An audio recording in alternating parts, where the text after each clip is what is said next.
بسم الله الرحمن الرحيم. الحمد لله رب العالمين، والصلاة والسلام على سيدنا ومولانا محمد وعلى آله وصحبه أجمعين. أعوذ بالله من الشيطان الرجيم. بسم الله الرحمن الرحيم. فلما عتوا عما نهوا عنه قلنا لهم كونوا قردة خاسئين. پھر جب بڑھنے لگے اس کام میں جس سے وہ روکے گئے تھے تو ہم نے حکم کیا کہ ہو جاؤ بندر۔ سامعین کرام، آج کی گفتگو کا موضوع ہے جب گناہوں میں وہ حد سے بڑھ گئے تو ہم نے ان کو ذلیل بندر بنا دیا۔ یہ کون لوگ تھے؟ یہ کون سی قوم تھی جو اپنے جرم اور گناہوں کی پاداش میں اللہ کے ہاں ماخوذ ہوئی؟ بات یہ ہے کہ بنی اسرائیل حضرت موسیٰ علیہ السلام سے ہفتے کے دن عبادت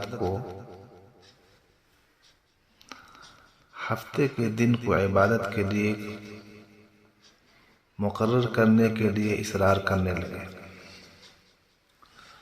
حضرت موسیٰ علیہ السلام نے ان کو بہت سمجھایا لیکن وہ نہ مانے۔ اللہ تعالیٰ نے حضرت موسیٰ علیہ السلام پر وحی نازل فرمائی جس میں حضرت موسیٰ علیہ السلام کو حکم دیا گیا کہ وہ اس معاملے پر بحث نہ کریں، اور اللہ تعالیٰ نے پھر ان کی قوم کی درخواست قبول فرما لی۔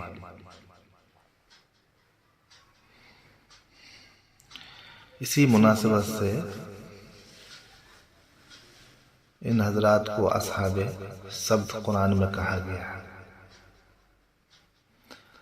اللہ تعالیٰ کا ارشاد ہوا کہ اے موسیٰ، اپنی قوم سے کہہ دو کہ اللہ نے ان کے لیے ہفتے کے دن کو جمعہ کا متبادل بنا دیا۔ اب وہ اس دن کی عظمت کا احترام کریں اور اس کی حرمت قائم کریں۔ ہم ہفتے کے دن بنی اسرائیل پر خرید و فروخت اور زراعت اور شکار حرام کرتے ہیں، اور یہ دن صرف اور صرف اللہ کی عبادت کے لیے مخصوص ہوگا۔ سورۃ النحل کی آیت کا یہ ترجمہ ہے۔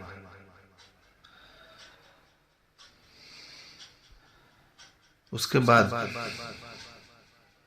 کیا ہوا تو قرآن کریم نے کہا انما جعل السبت على الذين اختلفوا فيه وان ربك لا يحكم بينهم يوم القيامة فيما كانوا فيه يختلفون۔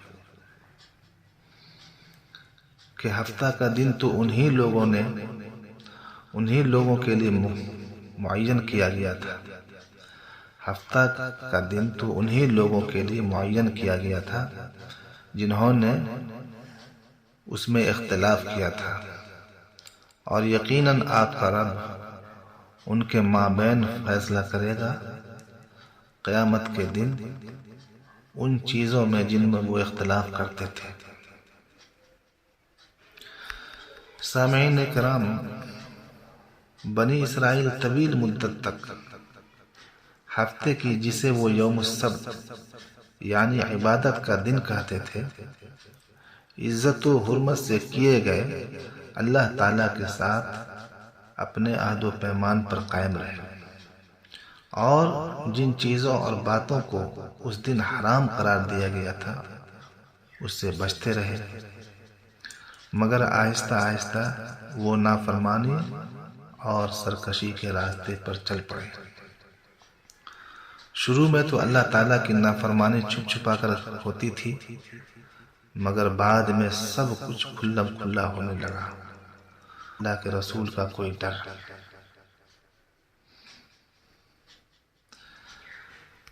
حضرت موسیٰ علیہ السلام کے عہد میں بنی اسرائیل کا ایک طبقہ بحیرہ قلزم کے کنارے آباد ہو گیا تھا۔ ساحل پر آباد ہونے کی وجہ سے انہوں نے ماہی گیری کا پیشہ اختیار کیا۔ یہ لوگ ہفتے میں 6 دن مچھلی کا شکار کرتے اور اس کی خرید و فروخت کرتے تھے، جبکہ ہفتے کو عبادت الہی میں مصروف رہتے۔ اللہ کا نظام ہے، اللہ تعالیٰ اپنے نیک بندوں کے ایمان کو آزماتا ہے اور مختلف طریقوں سے ان کا امتحان لیتا ہے۔ چنانچہ اللہ نے اصحاب سبت کا بھی امتحان لینے کا فیصلہ کیا۔ اللہ کے حکم سے ہفتے کے 6 دنوں میں سمندر کی مچھلیاں ساحل سے دور چلی جاتی اور یوں لگتا کہ سمندر مچھلیوں سے خالی ہو گیا۔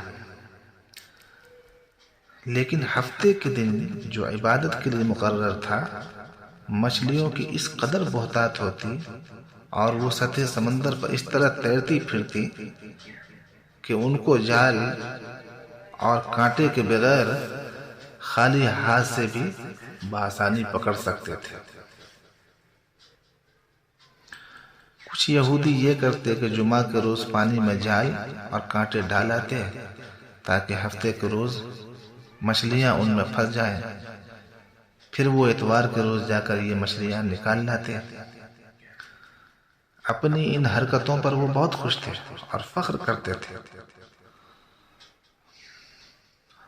علماء حق اور اللہ کے نیک بندے جب انہیں ان حرکتوں سے روکتے تو وہ جواب دیتے، اللہ نے ہفتے کے روز شکار نہ کرنے کا حکم دیا اور ہم اس دن شکار نہیں کرتے۔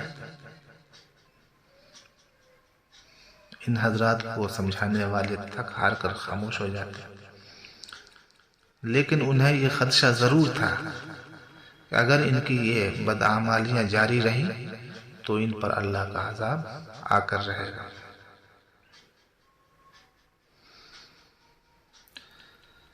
بنی اسرائیل کا یہ حیلہ ساز گروہ یعنی اصحاب السبت یوم سبت کے حوالے سے لاپرواہ ہوتا گیا اور حرمت کے احکام کو پامال کرتا رہا۔ آخر کار ایک روز حکم الہی ہوا، جس طرح تم لوگوں نے میرے قانون کی شکل و صورت کو ہیلوں بہانوں سے مسخ کیا، اسی طرح تم لوگوں کی شکلیں اور صورتیں مسخ کر دی جائیں گی تاکہ دوسرے لوگ اس سے عبرت حاصل کریں۔ قرآن کریم میں سورہ اعراف میں ہے، وَاسْأَلْهُمْ عَنِ الْقَرْيَةِ الَّتِي كَانَتْ حَاضِرَةَ الْبَحْرِ إِذْ يَعْدُونَ فِي السَّبْتِ إِذْ تَأْتِيهِمْ حِيتَانُهُمْ يَوْمَ سَبْتِهِمْ شُرَّعًا وَيَوْمَ لَا يَسْبِتُونَ لَا تَأْتِيهِمْ كَذَلِكَ نَبْلُوهُمْ بِمَا كَانُوا يَفْسُقُونَ۔ اور ان سے ذرا پوچھیے اس بستی کے بارے میں جو ساحل سمندر پر تھی، جبکہ وہ سبت کے قانون میں حد سے تجاوز کرنے لگے، جبکہ آتی تھیں ان کی مچھلیاں ان کے پاس ہفتے کے دن چھلانگیں لگاتی ہوئی، اور جس دن سبت نہیں ہوتا تھا یعنی ہفتہ نہیں ہوتا تھا، ہفتے کا دن نہیں ہوتا تھا، وہ ان کے قریب نہیں آتی تھی۔ اس طرح ہم انہیں آزماتے تھے بوجہ اس کے کہ وہ نافرمانی کرتے تھے۔ اس آیت سے صاف پتہ چل گیا جو گناہ کرنے لگتا ہے، نافرمانی کرنے لگتا ہے، تو مزید اللہ تعالیٰ جو ہے ایسے لوگوں کو ڈھیل دینا شروع کر دیتے ہیں۔ سَنَسْتَدْرِجُهُمْ مِنْ حَيْثُ لَا يَعْلَمُونَ، قرآن پاک میں ایک جگہ ہے کہ ہم اس طرح ان کو ڈھیل دیتے ہیں کہ وہ سمجھ بھی نہیں پاتے۔ اسی کو کہتے ہیں نہ اللہ کی لاٹھی میں آواز نہیں ہے۔ اللہ تبارک و تعالی ایسی بری حرکت سے ہم سبوں کی حفاظت فرمائے۔ قرآن کریم میں ایک جگہ اور بھی ہے فَبِمَا نَقْضِهِمْ مِيثَاقَهُمْ لَعَنَّاهُمْ، کہ ان کی بدعہدیوں کی وجہ سے ہم نے ان کے اوپر لعنت بھیجی۔ اس آیت کے اندر یہی بتایا گیا ہے کہ جب کوئی قوم حد سے تجاوز کر جاتی ہے گناہوں میں، اللہ کے عہد و پامان کو پامال کرنے لگتی ہے، نافرمانی پر نافرمانی کرتی چلی جاتی ہے، تو اس قوم کے لیے ہدایت کا دروازہ بند ہو جاتا ہے۔ ایسے افراد کے لیے ہدایت کا دروازہ، اللہ کی رحمت کا دروازہ بند ہو جاتا ہے، پھر چاہ کر کے بھی وہ ہدایت نہیں پا سکتا۔ وَإِذْ قَالَتْ أُمَّةٌ مِّنْهُمْ لِمَ تَعِظُونَ قَوْمًا اللَّهُ مُهْلِكُهُمْ أَوْ مُعَذِّبُهُمْ عَذَابًا شَدِيدًا قَالُوا مَعْذِرَةً إِلَىٰ رَبِّكُمْ وَلَعَلَّهُمْ يَتَّقُونَ، اور انہیں یہ بھی یاد دلاؤ کہ جب ان میں سے ایک گروہ نے دوسرے گروہ سے کہا تھا کہ تم ایسے لوگوں کو کیوں نصیحت کرتے ہو جنہیں اللہ ہلاک کرنے والا یا سخت سزا دینے والا ہے، تو انہوں نے جواب دیا تھا کہ ہم یہ سب کچھ تمہارے رب کے حضور اپنی معذرت پیش کرنے کے لیے کرتے ہیں، اور اس امید پر کرتے ہیں کہ شاید یہ لوگ اس کی نافرمانی سے پرہیز کرنے لگیں۔ اللہ تعالیٰ نے فرماتے ہیں فَلَمَّا نَسُوا مَا ذُكِّرُوا بِهِ أَنجَيْنَا الَّذِينَ يَنْهَوْنَ عَنِ السُّوءِ وَأَخَذْنَا الَّذِينَ ظَلَمُوا بِعَذَابٍ بَئِيسٍ بِمَا كَانُوا يَفْسُقُونَ، کہ آخر کار جب ان ہدایات کو بالکل ہی فراموش کر گئے جو انہیں یاد کرائی گئی تھی، تو ہم نے ان لوگوں کو بچا لیا جو برائی سے روکتے تھے، اور باقی سب لوگوں کو جو ظالم تھے ان کی نافرمانیوں پر سخت عذاب میں پکڑ لیا۔ آج ہمارے درمیان جو طرح طرح کی مصیبتیں، آزمائشیں، پریشانیاں اور حالات آ رہے ہیں، ہم لوگوں کے ظلم کی وجہ سے۔ ہر آدمی کسی نہ کسی ظلم میں مبتلا ہے، ہر آدمی ظالم ہے، یا تو اپنے نفس کے لیے ہے، یا اپنے قوم کے لیے ہے، یا اپنے معاشرے کے لیے ہے، اور ظلم پر ظلم ہوتا جا رہا ہے، لیکن جو ہے اس سے روکنے کے لیے اور رکنے کے لیے کوئی تدبیر نہیں ہو رہی ہے۔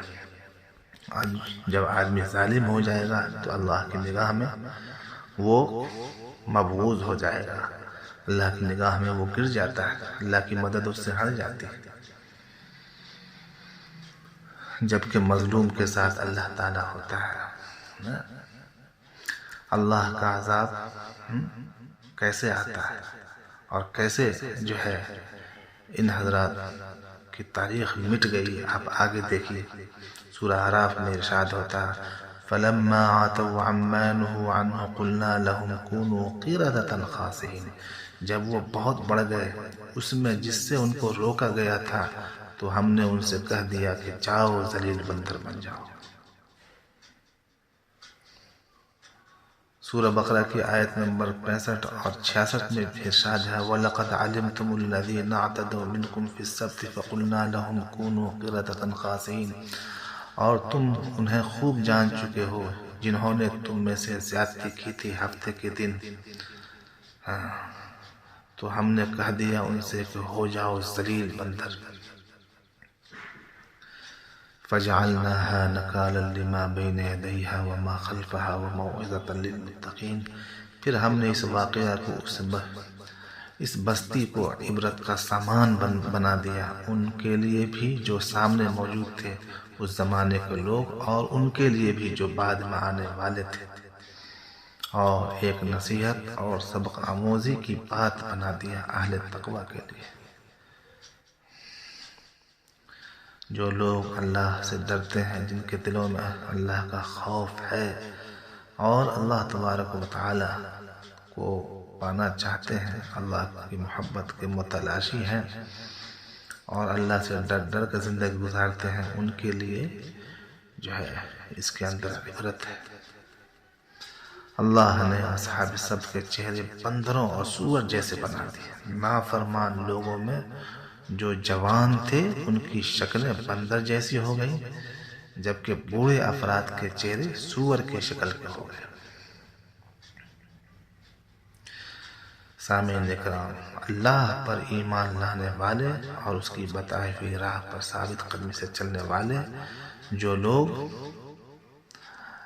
ان نافرمان لوگوں کو ان کی حرکتوں سے باز رہنے کے لیے اللہ سے ڈراتے تھے، تو انہوں نے اس نافرمان گروہ سے ترک تعلق کر لیا تھا اور اپنے گھروں کے دروازے ان پر بند کر دیے تھے۔ اس لیے ان بد کرداروں پر عذاب نازل ہوا تو ان لوگوں کو بہت دیر تک اس کی خبر نہ ہوئی۔ کچھ عرصہ بعد چند لوگ اس بستی میں گئے تو ان کو انسانوں کے بجائے ہر طرف بندر اور سور دکھائی دیے۔ ان میں سے کچھ بندر اور سور دوڑتے ہوئے ان لوگوں کی طرف آئے اور ان میں سے بعض لوگوں کے قدموں میں لوٹنے لگے۔ وہ اشاروں سے اپنے اوپر نازل ہونے والے عذاب کے بارے میں بتانا چاہتے تھے، لیکن اب کیا ہو سکتا تھا؟ اللہ تبارک و تعالی نے قرآن پاک میں فرمایا: یا ایھا الذین اوتوا الکتاب آمنوا بما نزلنا مصدقا لما معکم من قبل ان نطمس وجوہا فنردها على ادبارها او نلعنهم كما لعنا اصحاب السبت وكان امر اللہ مفعولا۔ اے وہ لوگوں جن کو کتاب دی گئی تھی، یعنی اہل کتاب سے مخاطب ہے اللہ تعالیٰ، ایمان لاؤ اس پر جو ہم نے نازل کیا ہے، جو اس کی تصدیق کرتے ہوئے آیا ہے جو تمہارے پاس ہے، اس سے قبل کہ ہم چہروں کو مٹا ڈالیں پھر ان کو ان کی پیٹھوں کی طرف موڑ دیں، یا ہم ان پر بھی اسی طرح لعنت کر دیں جس طرح ہم نے اصحاب السبت پر لعنت کی تھی، اور اللہ کا حکم تو نافذ ہو کر رہنا ہے۔ اسی واقعہ کی طرف اشارہ کرتے ہوئے سورہ مائدہ آیت نمبر 60 میں ارشاد ہے: قل هل انبئكم بشر من ذلك مثوبة عند الله من لعنه الله وغضب عليه وجعل منهم القردة والخنازير وعبد الطاغوت اولئك شر مكانا واضل عن سواء السبيل۔ آپ صلی اللہ علیہ وسلم کہیے کہ میں تمہیں بتاؤں کہ اللہ کے ہاں اس سے بھی بدتر سزا پانے والے کون ہیں؟ وہ لوگ ہیں جن پر اللہ نے لعنت کی اور جن پر وہ غضبناک ہوا، اور جن میں سے اس نے بندر اور خنزیر بنا دیے، اور جنہوں نے شیطان کی بندگی کی، یہ سب کے سب بہت برے مقام میں ہیں اور بہت زیادہ بھٹکے ہوئے ہیں سیدھے راستے سے۔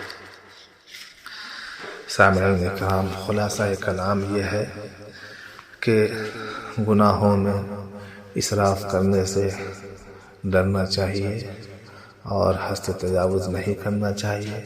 اللہ تبارک و تعالی سے ہدایت کی طلب کرتے رہنا چاہیے اور اپنے معاصی سے توبہ کرتے رہنا چاہیے، اور اللہ تبارک و تعالی کے نیک بندوں کی راہ کو اپنانا چاہیے، تاکہ برے سے برے وقت میں بھی اللہ تبارک و تعالی جس طرح پہلے بھی نیک بندوں کو بچاتے رہے ہیں آج بھی بچائیں، اور جو لوگ اللہ کے حکموں کو پامال کرتے رہتے ہیں اور ڈر نہیں ہوتا ہے، ان کے لیے اللہ کی طرف سے یہ سب دردناک عذاب کی وعیدیں ہیں۔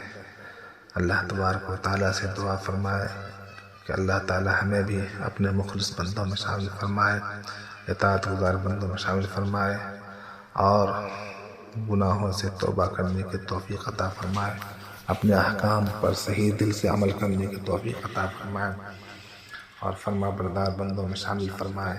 آمین یا رب العالمین۔ صلی اللہ وسلم علی سیدنا محمد وعلی آلہ وصحبہ برحمتک یا ارحم الراحمین۔ الحمد للہ رب العالمین۔